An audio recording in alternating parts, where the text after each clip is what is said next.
আসসালামু আলাইকুম। ধন্যবাদ সকল ক্রিকেটমোদী ভাই বোনদেরকে এবং ফরচুন বরিশালের সকল ফ্যানদেরকে। আপনারা জানেন আমরা গত 12ই নভেম্বর আমাদের ফিকচারটা পেয়েছি এবং আমরা জানতে পারলাম যে আমাদের প্রথম খেলা হচ্ছে রাজশাহীর সাথে।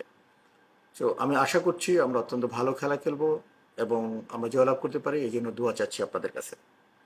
ইনশাআল্লাহ আমরা জয়লাভ করব।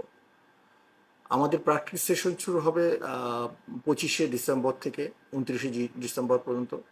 তো সবগুলো আপডেট আপনাদের জানতে হলে আমাদের পেজে আমরা আমাদের আপডেটগুলো জানিয়ে দিব। আশা করছি এবারের খেলা অত্যন্ত উপভোগ্য হবে এবং আপনারা মাঠে আসুন, মাঠে এসে আমাদেরকে সাপোর্ট করুন। গত বছর যেভাবে আমাদের 80% প্লাস দর্শক ছিল, এবার যেন আরও বেশি দর্শক হয়। প্লিজ আপনারা আসুন এবং আমাদেরকে সাপোর্ট করুন। ধন্যবাদ সকলকে, ধন্যবাদ ফরচুন বরিশাল ফ্যানদেরকে।